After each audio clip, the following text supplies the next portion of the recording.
안녕하십니까. 수유강의 사무엘하 11장입니다. 뭐 유명한 장이죠. 밧세바와 간음을 하는 다윗의 모습 보도록 하겠습니다. 그 해가 돌아와 왕들이 출전할 때가 되매 다윗이 요압과 그에게 있는 그의 부하들과 온 이스라엘 군대를 보내니 그들이 암몬 자손을 멸하고 랍바를 에워쌌고 다윗은 예루살렘에 그대로 있더라. 그래서 해가 바뀌었고요. 그러다 보니까 이제 전쟁이 또 시작이 된 것 같습니다. 그리고 다윗은 예루살렘에 그대로 있었고 나머지 이스라엘 밑에 있는 사람들이 군대를 가지고 싹 다 쓸어버렸습니다. 워낙 강력한 군대가 됐기 때문에 이제 다윗이 약간 이제 흐트러진 거죠. 이제 왕권도 강화됐고 외교적인 것도 자기가 다 대장이 됐고 전쟁을 할 때마다 승리를 하고. 근데 사람들이 꼭 요럴 때에 이제 일을 친단 말이죠. 저녁 때에 다윗이 그의 침상에서 일어나 왕궁 옥상에서 거닐다가 그곳에서 보니 한 여인이 목욕을 하는데 심히 아름다워 보이는지라. 이게 밧세바죠. 다윗이 사람을 보내 그 여인을 알아보게 하였더니 그가 아뢰되 그는 엘리암의 딸이요 햇사람 우리아의 아내 밧세바가 아니니까 하니 다윗이 전령을 보내어 그 여자를 자기에게로 데려오게 하고 그 여자가 그 부정을 깨끗하게 하였으므로 더불어 동침하매 그 여자가 자기 집으로 돌아가니라. 이것이야말로 오늘날 하는 뭐 권력 남용 뭐 그런 거겠죠. 엘리암의 딸이고 햇사람 우리아의 아내라는 것도 알았고 밧세바라는 것을 알았고 그 여인이 목욕한 거를 어떻게 봤는지 참 저는 이 부분이 좀 이해가 안 되는데 어떻게 목욕을 하는 거를 봤는가? 전에서부터 좀 눈여겨보고 있지는 않았을까라는 생각을 저는 개인적으로 해봅니다. 아무튼 그 여자가 부정함을 깨끗하게 하였으므로 약간 좀 그렇잖아요. 위를 거니는데 예전부터 좀 괜찮다라고 생각했었던 여인이 딱 눈에 들어서 부르지 보통 목욕하는 거를 보고 있다고 목욕을 또 왜 보이는 데서 하고 있는지도 전 좀 이해가 안 되고 아무튼 제 상식 바깥의 일이기는 한데 아무튼 간음을 저질렀습니다. 그 여인이 임신을 했죠. 아이고 일이 터진 거예요. 간음을 하고 그냥 끝났으면 되는데 임신을 해버린 거죠. 사람을 보내 다윗에게 말하여 이르되 내가 임신하였나이다 하니라. 야 이제 다윗이 이제 어마어마한 짱구를 굴려야 돼요. 자기가 살아나야 되니까. 다윗이 요압에게 기별하여 햇사람 우리아를 내게 보내라 하매 요압이 우리아를 다윗에게로 보내니 왜 그랬겠습니까? 이제 자기 아내한테 가서 동침해가지고 성관계 맺고 너의 아들이다 이렇게 하려고 했던 것이 이제 다윗의 계획이죠. 우리아가 다윗에게 이르매 다윗이 요압의 안부와 군사의 안부와 싸움이 어땠는지를 묻고 그가 또 우리아에게 이르되 내 집으로 내려가서 바르시 있으라 하니 우리아가 왕궁에서 나가매 왕의 음식물이 뒤따라가니라. 그러나 우리아는 집으로 내려가지 아니하고 왕궁문에서 그의 주의 모든 부와 더불어 잔지라. 이 굉장히 충성스러운 사람이죠. 아니 지금 형제들은 전쟁터에서 그러고 있는데 어찌 내가 갈 수 있겠냐. 그리고 부하들과 같이 잔 거죠. 어떤 사람이 다윗에게 아뢰되 우리아가 그의 집으로 내려가지 아니하였나이다. 다윗이 우리아에게 이르되 내가 길 갔다가 돌아온 곳이 아니냐. 어찌하여 내 집으로 내려가지 아니하였느냐 하니 우리아가 다윗에게 이르되 언약궤와 이스라엘 유다가 야영 중에 있고 내 주 요압과 내 왕의 부하들이 바깥 진치고 있거늘 내가 어찌 내 집으로 가서 먹고 마시고 내 처와 같이 자리이까. 내가 이 일을 행하지 아니하기로 왕의 살아계심과 왕의 혼인 살아계심을 두고 맹세하나이다 한지라. 너무나 충성스러웠기 때문에 우리아는 죽습니다. 만약 여기에서 동침을 했다라고 하면 다윗의 죄도 묻히는 거고 우리아도 뭐 말 그대로 뻐꾸기처럼 뻐꾸기의 자식을 키워야 되는 뭐 운명이 처하긴 했지만 뭐 좋은 게 좋은 거대로 넘어갈 수 있었을 거 아닙니까? 다윗이 워낙 권력자니까. 근데 다윗이 또 가요. 다윗이 우리아에게 이르되 오늘도 여기 있으라. 내일은 내가 너를 보내리라. 우리아가 그날에 예루살렘에 머느니 이튿날 다윗이 그를 불러서 그로 그 앞에서 먹고 마시고 취하게 하니 저녁 때 그가 나가서 그의 주의 부하들과 더불어 침상에 눕고 그의 집으로 내려가지 아니라. 이게 술까지 먹여가지고 보내려고 했더니 또 안 간단 말이에요. 아침이 되매 다윗이 편지를 써서 우리아의 손에 들려 요압에게 보내니 그 편지에 써서 이르기를 너희가 우리아를 맹렬한 싸움에 앞세워 두고 너희는 뒤로 물러가서 그를로 맞아 죽게 하라 하였더라. 진짜 나쁜 놈이죠 다윗. 이것이야말로 하나님께서 주신 권력의 남용의 절정인 것이죠. 사람의 목숨을 간음했죠. 이게 아마 성경에서 아마 제일 불쌍한 사람 중에 하나가 우리아일 거예요. 아내 뺏겼죠. 뺏긴지도 모르죠. 영문도 모른 채 화살바지로 죽습니다. 이게 참 오늘날에도 이러면은 그냥 뭐 언론 대서특필하고 난리가 났겠죠. 요압이 그 성을 살펴 용사들이 있는 것을 아는 그곳에 우리아를 두니 그 성 사람들이 나와서 요압과 더불어 싸울 때에 다윗의 부하 중 몇 사람이 엎드려 자고 햇사람 우리아도 죽으니라. 죽었어요. 요압이 사람을 보내 그 전쟁의 모든 일을 다윗에게 보고할세 그 전령에게 명령하여 이르되 전쟁의 모든 일을 내가 왕께 보고하기를 마친 후에 혹시 왕이 노하여 내게 말씀하기를 너희가 어찌하여 성에 그처럼 가까이서 가서 싸웠느냐 그들이 성 위에서 쏠 줄을 알지 못하였느냐 하니 여롯베셋의 아들 아비멜렉을 쳐 죽인 자가 누구냐 여인 하나가 성에서 맷돌 윗짝을 그 위에 던짐에 그가 데베스에서 죽지 아니하였느냐 어찌하여 성에 가까이 갔더냐 하시거든 내가 말하기를 왕의 종 햇사람 우리아도 죽었나이다 하라. 그러니까 왜 거기 가가지고 성에 붙어서 그렇게 죽었냐 왕이 책망을 하면 우리아가 죽었어요 라고 말하면 다 오케이가 될 거야 라고 말을 하는 것입니다. 이게 도대체 무슨 막장 드라마인지. 그러니까 성경은요 굉장히 막장 스토리가 많습니다.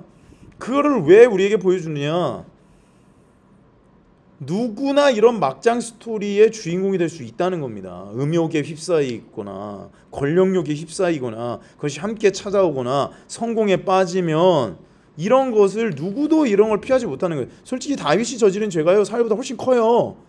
그런데 다윗은 언제나 회개하고 주께 돌이키었기 때문에 용서를 받았고 사울은 하나님 앞에 불순종. 인간 눈에 보기에는 살찐 짐승 안 죽이는 게 더 죽일 놈입니까? 아니면 자기 부하의 아내를 겁탈하고 임신시키고 그거를 자기의 부하가 알까봐 죽인 게 죽일 놈입니까? 솔직히 다윗이 죽일 놈이죠. 그런데 하나님의 기준이라고 하는 것은 우리의 상식과 굉장히 다르더라는 거예요. 그래서 이렇게 상세하게 다윗의 죄악을 성경은 적어놓고 있는 겁니다. 전령이 가서 다윗에게 이르러 요압이 그를 보낸 모든 일을 다윗에게 아뢰어 이르되 그 사람들이 우리보다 우세하여 우리를 향하여 들러 나오므로 우리가 그들을 쳐서 성문 어기까지 미쳤더니 활 쏘는 자들이 성 위에서 왕의 부하들을 향하여 쏘매 왕의 부하 중 몇 사람이 죽고 왕의 종 햇사람 우리아도 죽었나이다. 다윗은 항상 목표를 잘 이뤄요. 결국 간음이 살인으로 끝을 맺었습니다. 다윗이 전령에게 이르되 너는 요압에게 이같이 말하기를 이 일로 걱정하지 말라. 칼은 이 사람이나 저 사람이나 삼키느니라. 그 성을 향하여 더욱 힘써 싸워 함락시키라 하여 너는 그를 담대하게 하라 하니라. 우리아의 아내는 그 남편 우리아가 죽었음을 듣고 그의 남편을 위하여 소리내어 우니라. 그 장례를 마침에 다윗이 사람을 보내 그를 왕궁으로 데려오니 그가 그의 아내가 되어 그에게 아들을 낳으니라. 다윗이 행한 그 일이 여호와 보시기에 악하였더라. 악하죠. 성경에 나온 어떤 일보다 이 일은 악한 것입니다. 그래서 하나님은 이 일로 이 태어난 아기를 심판하셔서 목숨을 앗아가십니다. 이 이야기가 이렇게 노골적으로 우리에게 성경을 통해서 기록되어 우리가 알 수 있는 이유가 뭘까? 다윗과 같은 사람도 권력과 음욕에서 절대 자유로울 수가 없다는 것입니다. 누구도 권력과 음욕, 그 음욕을 부추기는 술기운이라고 하는 것, 술문화, 이 모든 것에서 자유로울 수가 없어요. 여기서 뭐 다윗이 술 마시고 했다는 이야기는 없지만 오늘날 이런 일들이, 이런 잘못된 성관계나 그것을 통해서 가정이 파탄나는 일들이 대부분 술 때문에 일어나죠. 그리고 술 아니면 뭡니까? 권력. 역대 대통령들이 꼭 배다른 자식들이 있잖아요.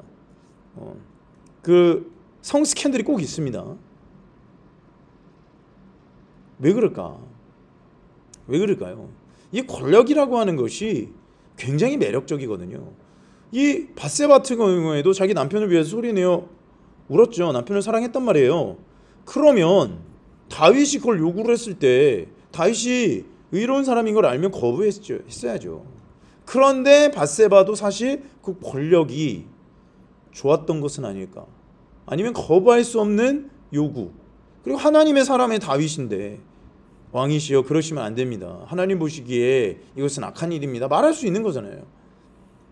그런데 놀랍게도 이 일을 통해서 하나님은 우리 밧세바를 통해서 솔로몬이 태어난 그 다음 왕위를 잇게 하신단 말이에요. 이게 도대체 무슨 막장입니까 이게? 그 앞에 보면 유다 이야기도 나오잖아요. 자기 며느리랑 성관계를 맺고 그 며느리를 심지어 돈으로 창녀 취급해가지고 유다는, 근데 유다 자손이 되잖아요. 유다 자손에서 다윗이 나오고 다윗의 자손에서 예수님이 나오고, 이게 무슨 막장 스토리냐는 겁니다. 그러니까 성경이 도대체 우리에게 말해주는 게 뭐냐? 인간이 아무리 악한 일을 계획하고 행하고 범할지라도 하나님은 하나님의 뜻을 위해서 그것을 선하시는 것을 바꾸신다. 언제? 하나님 앞에 회개하고 온전히 섰을 때. 여러분들 인생 중에서 이거보다 더한 죄를 지을 수 있는 사람이 있겠습니까? 저는 없다고 봐요. 오늘날에 적어도 교회를 다닌다면 다윗과 같은 이런 천벌받을 일을 누가 감히 하겠습니까? 이건 말 그대로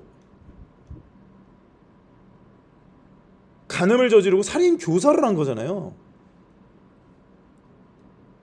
그러니까 이 다윗뿐만 아니라 요압 이 전체가 다 여기 공범이에요, 공범. 이 권력 때문에 한 사람의 인생과 가정을 파탄내는 일이란 말이죠. 이런 일을 오늘날 적어도 하나님을 섬긴다라고 하는 사람이 할 수 있을까요? 못해요. 그런데 이것이 세상 문화라는 것입니다. 사람에게 남자가 성공하고 권력욕이 있고 한가해지고 그러다 보면은 꼭 엄한 짓을 저질러요. 꼭 그때 여인들이 등장을 하죠. 그리고 그 여인 때문에 가정에 분란이 생기고 나중에 상속대에 난리가 나죠. 그리고 그것으로 하여금 부부와의 관계는 깨지고. 언제나 이것이 인류 역사상 인생을 파탄내는 코스죠. 그러나 다윗처럼 이럴 사람은 일단 왕될 사람 없고, 그리고 이렇게 성적인 유혹에 홀라당 넘어가서 자기 충성스러운 부하의 부인을 아내로 삼았다. 그럼에도 불구하고 그 집안에서 다음 왕이 솔로몬이 태어났다. 이거는 인간의 생각으로는 하나님이 하시고자 하는 일을 이해를 할 수가 없다는 것입니다. 그러니까 나도 죄 짓고 회개하고 그러면 되지 않겠냐, 그런 식으로 접근하면 안 되고요. 우리의 모든 상황과 환경 가운데서 주님만 의지하면 주님은 우리를 구원하사 그분의 능력으로 말미암아 하나님 나라 역사를 이루시더라는 거예요. 이 다음에 뭐가 나오겠지? 나단이 등장을 해서 비유를 통하여서 다윗을 질책하잖아요. 대가를 치릅니다. 이 아이가 죽죠. 그리고 다윗이 그렇게 울부짖으면서 하나님께 기도를 하다가 아이가 딱 죽고 나니까 또 털털털털 털고 일어나서 밥 잘 먹어요. 그러니까 하여튼 다윗의 인생을 좀 이해되지 않는 측면이 굉장히 많습니다. 그런데 그 이해되지 않는데 말도 안 되는 일들을 저지르는데 하나님은 다윗을 내 마음에 합한 자라 라고 말씀을 하신다는 거죠. 이것을 통해서 우리는 하나님께서 하신 일에 경계가 없다, 한계가 없다. 우린 이런 일을 저지르지 않겠지만 하나님은 우리의 실수나 좌절과 낙심 가운데 펼쳐진 일들마저도 가장 선한 일도 바꾸시는 능력의 하나님이시더라. 그때 바로 하나님의 능력이 회개 가운데, 그래서 회개라고 하는 것은요, 이 뒤에 나오겠지만 하나님께서 역전하실 수 있는 내 인생에서 역전의 발판을 만드는 우리의 도전이기도 합니다. 나 오늘은 일단 누구나 이런 죄악과 사망의 권세, 음욕과 권력욕, 돈, 여자, 누구든지 넘어가서 참담한 일을 저질 수 있는 가능성이 있다라는 것을 우리는 항상 경계해야 된다. 그리고 하나님께서 이것을 악하게 보셨다. 그렇기 때문에 반드시 대가를 치르게 하신다라는 것입니다. 그래서 이 다윗의 이야기를 보면서 우리가 요즘 새벽이나 주일에는 아브라함 이야기 봤잖아요. 이 사무엘서를 통해서 다윗의 이야기를 보고 있는데 굉장히 다이나믹하고 스펙타클하고 정말로 밑바닥과 천국을 왔다리 갔다리 하는 정말로 인생을 보여줍니다. 그럼에도 불구하고 그가 하나님 앞에 내 마음이 합한 자라 라고 평가를 받았던 이유는 뭐다? 그럼에도 불구하고 주님 앞에서 항상 회개하고 돌이키고 기회를 얻었다. 이 다윗의 이야기를 보면 우리가 궁금증을 가질 수 있습니다. 만약에 사울이 회개를 했었다면, 만약에 아담이 회개를 했었다면 어떤 일들이 일어날 수 있었을까? 추측은 해볼 수 있죠. 우리 역사의 가정은 없지만 추측은 해볼 수 있습니다. 하나님께서 어떻게 회개하는 자에게 다시 기회를 주고 용서를 통하여서 일을 하셨을까? 그래서 하나님 앞에 온전히 우리가 회개할 수 있을 때, 그리고 이거보다 더한 죄는 없을 겁니다. 그래서 우리가 주님 앞으로 나아가게 방해하는 모든 죄, 이거보다는 덜하니까 주님 앞으로 무조건 나가시라. 주님 앞에 엎드리시라. 악한 그거마저도 하나님께서 선하게 바꾸시는 분이시다. 기억하셨으면 좋겠습니다. 그리고 언제나 우리는 이 죄악과 사망의 권세에 빠져서 허우적거릴 수 있는 연약한 존재이기 때문에 경계해야 된다. 기도하겠습니다. 하나님, 오늘 다윗의 이 참담한 행동을, 이게 과연 실수일까? 음욕에 사로잡히고 권력욕에 사로잡혀서 충성스러운 부하의 아내를 간음하고 죽이고 이런 말도 안 되는 범죄의 현장을 보았습니다. 성경이 이것을 우리에게 왜 보여주는 것일까? 우리는 언제나 이런 악의 올무에 빠질 수 있는 상태라는 것. 그리고 세상에 그 악한 힘들은 굉장히 강력하게 우리로 하여금 주님으로부터 멀어질 궁리를 하게 만든다는 것 보았습니다. 우리 믿는 자들이 항상 경계함으로 주님을 바라보며 항상 승리할 수 있도록 인도하여 주시옵소서. 감사하며 예수님의 이름으로 기도하였습니다. 아멘. 사랑과 축복합니다. 내일 새벽에 만나요. 감사합니다.